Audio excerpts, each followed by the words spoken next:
We talked about boundaries just last time. What did I say? I said, fight for yourself, make sure you're firm with your boundaries, make sure you're being respected, speak up, all valid things. If you didn't watch it, go watch it. But today I want to talk about like a different perspective of boundaries is when other people's lack of boundaries overall in life actually affects you. And you would go like, how would it affect me? Let's say I have a friend who struggles with boundaries, but they still a good friend to me. Well, they are, but they're going to be situations in life where it's going to impact you. And I'm giving you two examples. The first one, talking about friendships. I used to have a friend. I'm saying used to because she kind of ghosted me, so I don't know. But I mean, for me, that's no longer a relationship. I still respect that person, but from afar.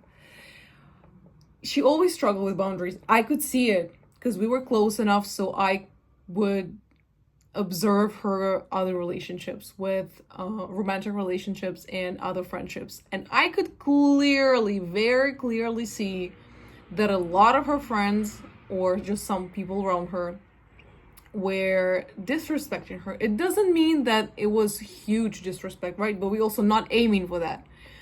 But in some very important things, they showed themselves as somebody I would not personally call friends. And I told her. And the interesting thing is she agreed. And the even more interesting thing is that she still pursued this relationship to the same level of closeness. Because basically what I told her, I'm like, okay, I understand that you might still want to have this person in your life. However, they just proved to you that they cannot be trusted to a point where you need to be able to trust somebody. You're just not meeting each other. So you have two solutions. If you're not comfortable with that, you break this relationship or you transform it. You say, okay, that's not good enough for a close relationship. I don't want to be besties with you, but I can still call you like a good acquaintance. And then maybe eventually we can go out for drinks or like party together here and there. But I'm not going to confide in you. I'm not going to tell you my deepest secrets, which is fine. Nothing changed for her. And I probably should talk about it one day because I would say that already on itself is a red flag to me in people. Meaning when you have a close relationship with somebody and you know that you are loyal and giving and everything is going well and overall your relationship is good, but this friend of yours accepts way less from other people. I should talk about that because it's very interesting. But yeah, I'm not into that. So I was really surprised because why would she do that to herself? Why would she know that somebody disrespected her several times, or not always several times, but just like in big things? Because sometimes it could happen even to a close friend of yours to disrespect you, to miscommunicate, not intentionally. They tired, they sick, they irritated, things happen. For as long as they acknowledge, come back to you and say, hey, I'm sorry, I fucked up, that's not gonna happen again. And it does not happen again. But when you feel like they disrespect you, like on a bigger level about some bigger things, we're talking making fun of you publicly, we talking compromising your safety, big thing. And that's basically what happened in this situation.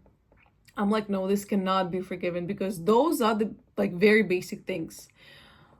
Even if you're not friends with somebody, me personally, I don't want to put them in danger. Let's say there's a girl on the street who is being harassed by boys, because that's what, why did I say boys? Not by boys, because boys are not supposed to harass. Actually, they still do by fucking men. Both of them are actually quite horrible in most cases. It's not because she's not my friend that I'm just gonna ignore her existence and be like, oh, you know, whatever, you just do you, and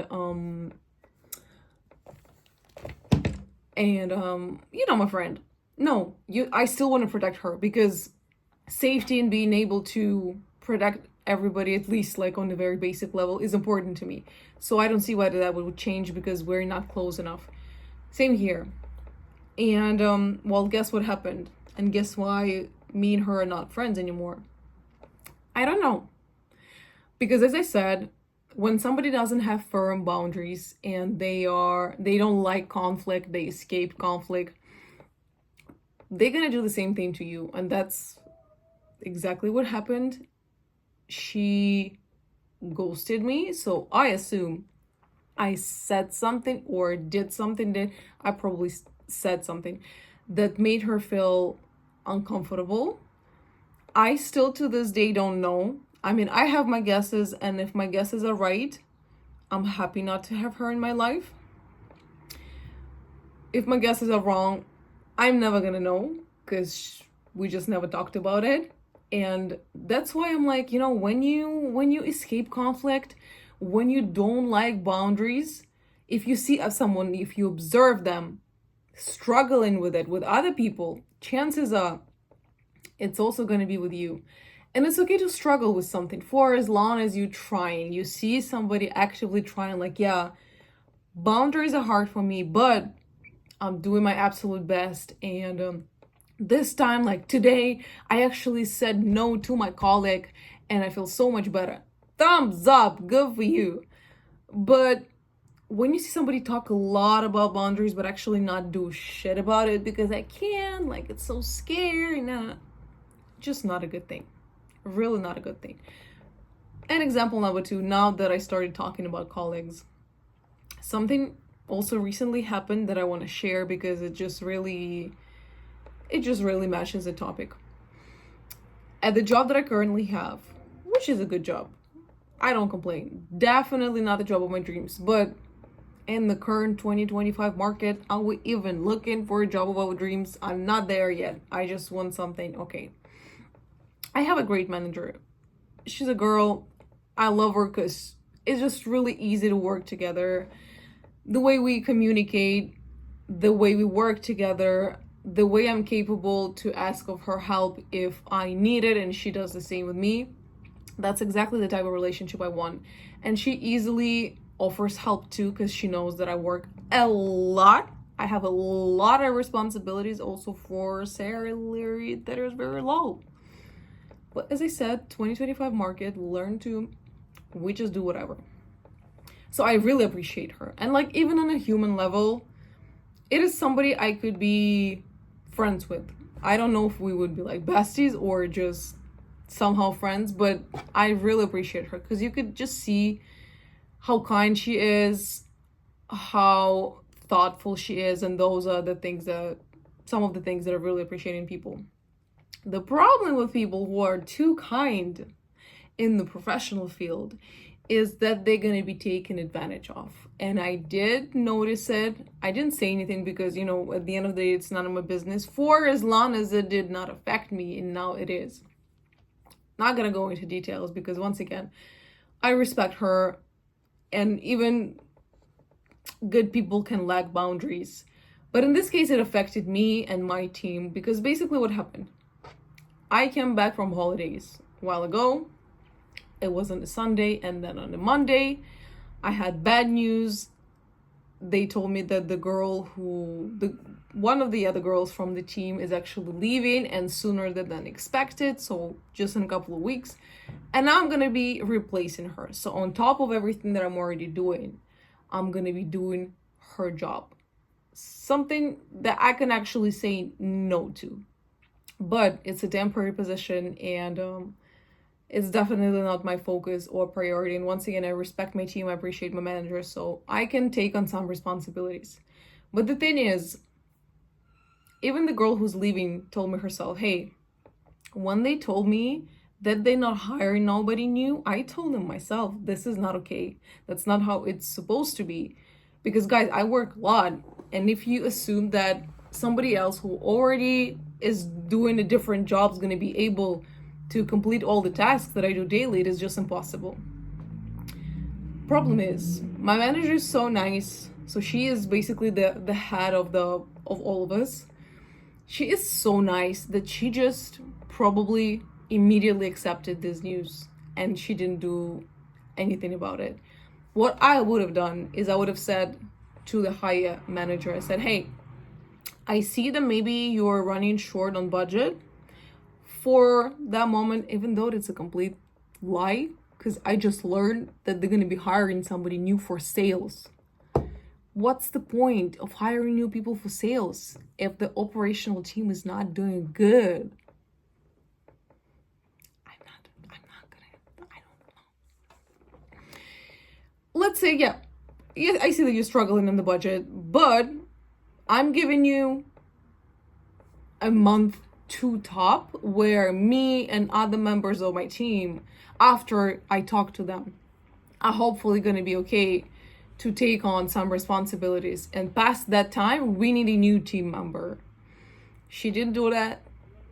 As a result, all of us are going to be replacing that girl. And I just know for a fact, I'm just waiting for it to happen, to how bad it's going to be, how big the workload's going to be, and how it's going to affect customers, because the girl who's leaving works in logistics is a big thing. So it's really shipping, exporting, delivering, yada yada.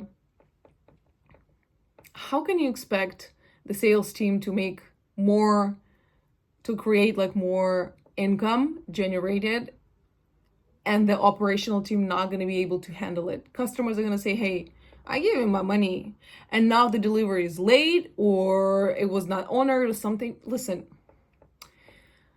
you know what annoys me is that if I were in a position already to be head of a company, that shit wouldn't be happening, because I would know every single aspect of the company.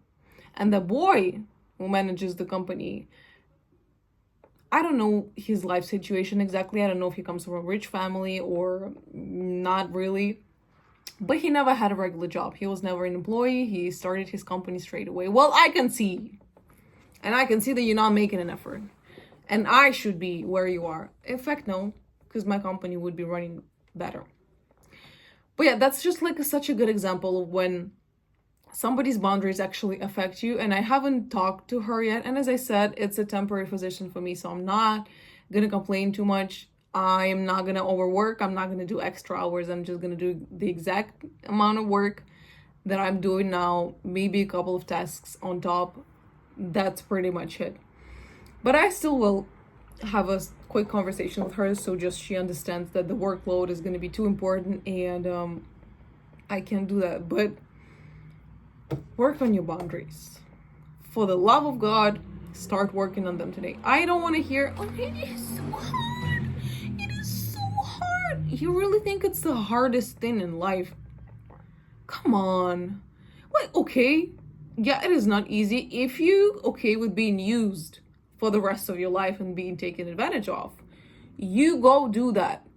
I'm perfectly okay with it because this is your life. But as somebody you're close to, I don't really want to be around you, because I'm going to have to handle the consequences of that. You being hurt, you being maybe even abused, manipulated, and me just, my role as your friend is going to be the same. It's like, stop doing it, work on yourself.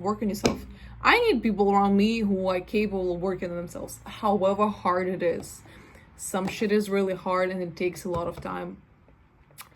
Do that. Take as much time as you need, but start doing it while your life's something. That's why I keep saying that it's okay to take your time, but for as long as I see people trying hard and again, that's when I admire them.